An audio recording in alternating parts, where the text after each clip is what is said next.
Pag-usapan natin ngayon ang kumakalat na balita sa social media na para daw magkaayos ang relasyon ni PBBM at BP Sara. Tanggalin si Speaker Romualdez sa Kamara at ang ipalit si dating Pangulong Gloria Macapagal Arroyo. Yan po ang ating pupulsuhan. Ito, mayroong bagong vlog ni Pinas News Insider. Iparinig ko sa inyo at pulsuhan natin mamaya.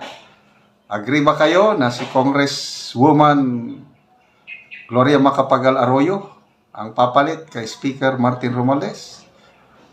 Yung iba nagsasabi, si Congressman Marcoleta. Basta, ang panawagan ngayon sa social media, ang nagpapagulo is si Speaker Martin Romualdez, tanggalin na lang. Okay, so pakinggan natin. Ayan, dahil nga raw sa palala ang tila hidwaan sa pagitan ng dalawang pinakamataas na posisyon ng bansa, tila nagising na umano ang Pangulo at hindi pa nawawala ng pag-asa na magkaayos sila ni Vice President Sara Duterte nang sabihin ito sa isang pahayag, huwag magsalita ng tapos or never say never. Tapos itong hinga ng opinyon sa naging pahayag ni Vice President Sara Duterte, I really believe we have reached the point of no return. Ayon pa sa pahayag ni PBBM and Okay, so si VP Sara, point of no return. Ayaw ko nang makipagbati. Tapos na ko. Ang Pangulo sabi niya, never say never. Ibig sabihin, may desire pa siya na magkaayos. Which to me, sana magkaayos. Dahil ang ganda yung samahan nila noon. So, bakit na bungkag? Bisaya yan, bakit na kawatak-watak ang unity? Yung ambisyon sa politika ng isang tao dyan. Well, it was actually a private communication but na-leak na. Yes, because that's really my opinion. It is not important. This does not make any difference to even one single Filipino life. So why waste time on this? What will happen if somebody files an impeachment? It will tie down the House. It will tie down the Senate. It will just take up all our time. And for what? For nothing. For nothing. None of this will help improve a single Filipino life. As far as I'm concerned, narito ang isang solusyon para sa mga nakakaranas ng problema sa So, yun po, yung message ni Pangulong Marcos na huwag nang ituloy ang impeachment, sinasabi niya. ngunit tila hindi umano sinunod ng Kongreso. Naging pahayag na ito ng Pangulo. Ayon pa sa post ni Crisette Laureta Chu, ginastos na ang presidente. Empowered by Romualdez Soldier, it is a matter of time before Romualdez blandantly disrespect BBM. Dagdag pa nito, may BBM be reminded, Martin is ruthless. He will do everything so Sara will be impeached so we can force the hand of the president to make him VP. When he becomes VP, kawawa si BBM.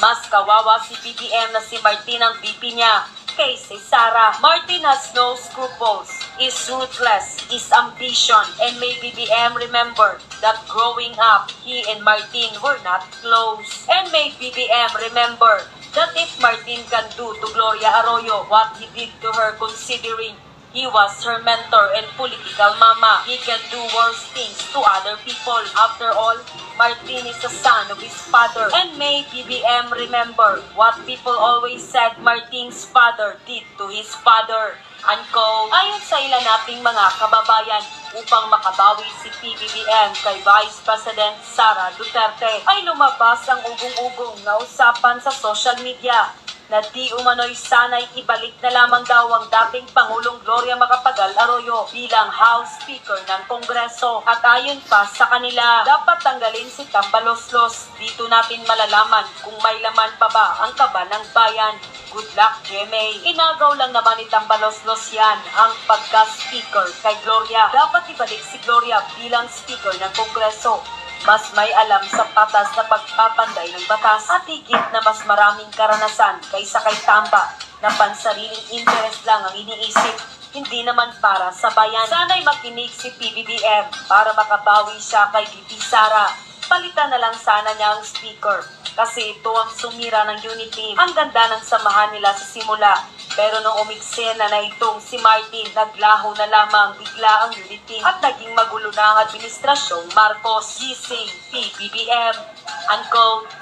Eto? Eto? Ito, si Coach Oli. Tulungan. Marcos at Tamba nag-aaway na. Hindi na maganda ang kanilang sa madaling salita, nagpapataasan ng puntahan natin yung awayan. Marcos, Tamba, meron nga bang nabubuong pataasan ng ihi yung dalawa? Ito, papakinggan nyo mabuti. Umugong ang bali-balita na hinarang umano ni Pangulong Marcos Jr. ang planong paghahain ng impeachment complaint laban po yan kay... Ito, matagal ng pangarap Matagal na yan. Lumalabas na yan eh. So, hindi lang ugong-ugong yun. Kinumpirma na ng Pangulo na talagang nag-message siya sa mga kongresista. So, ang tanong, bakit mag-message pa sa kongresista, bakit hindi niya kinausap ng personal ang Speaker of the House?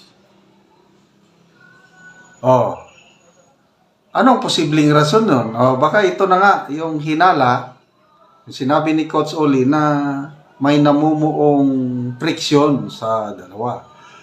Lalo na nung kinonfirm na ng Pangulo na kanya yung message na yon. Humihiling siya sa Kongreso na wag nang i-impeach si VP Sara. Anong response ng House leadership? Wala lang, tahimik ang Speaker of the House. Tapos ang kanyang mga deputy speaker, sinabi na pag may mag-file daw ng complaint, aaksyonan nila. Anong sabi ng Makabayan Black? Huwag kayong makialam, Mr. Pangulo. Pakikialam ang ginagawa nyo. Ibang branch of government kami. Gawin namin ang nararapat. So, ibig sabihin, yung Makabayan Black, itutuloy nila ang impeachment. I think, December ata, itutuloy. So, ganon. So, ayun, solusyon. Ugong lang. Mga idea lang. Yung post ni Crescent Laurita Chu, na nabasa ko, one scenario is, gagawa ng aksyon ang Malacanang, specifically si First Lady First Lady Liza, sabi ni post ni Crescenta, gagawa ng hakbang si First Lady Liza, magbuo siya ng sarili niyang grupo sa Kongreso para palitan si Speaker Martin Romualdez at maglagay sila ng ibang speaker. Yun yung senaryo. So, kung mangyari to, sino ang magandang ilagay? Si President Gloria Macapagal Arroyo ba? I believe medyo maganda naman ang relasyon ni GMA kay First Lady Liza. Yan ang narinig ko lang So, payag ba kayo na si ex-President GMA ang uupong speaker? Pag siya ng speaker, ano bang kay Sara, VP Sara, medyo lalamig ba ang kanyang galit? Kasi ngayon, galit na eh. So, I don't know kung anong mga mangyari sa mga susunod na mga araw at linggo. Bantayan natin kasi wala na. Napaka-init na ang politika. Mga tao nagrarally sa EDSA. Yung DDS supporter, nandyan, pang-6 o pang-7 araw na ngayon. May nabasa kong post kanina, December 7, mga BBM supporters naman, mag-rally din sa EDSA. Tapos, yung tarpaulin na nakita ko, panawagan nila is, impeach Sara. Gusto nilang ma-impeach. Ibig sabihin, hindi nila sinusunod ang hangarin ng Pangulo na huwag nang i-impeach. So, kaninong grupo ito? Baka grupo ng makakaliwa. Gustong-gusto ng makakaliwa na matanggal talaga si VP Sara sa kanyang pwesto dahil siya yung pinaka-matinding tinik sa kanilang lalamunan. Dahil alam naman natin si VP Sara na palaban sa mga grupo nitong mga makakaliwa. So,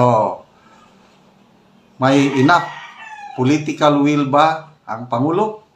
Kung sakali na kaya ba nilang mapatalsik si Speaker Martin Romualdez? Kagaya nangyari nung kay Pangulong Duterte. Speaker Pantaleon Alvarez in an instant napatanggal at umupo as speaker si Congresswoman Gloria Macapagal Arroyo. Sinong gumalaw noon? Si Mayor Inday Sara.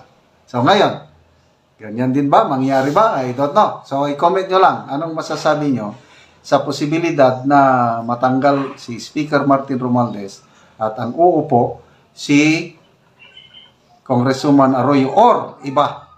Kung ako ang inyong tatanungin, mas gusto ko si Congressman Marcoleta. I don't know kung ano ba.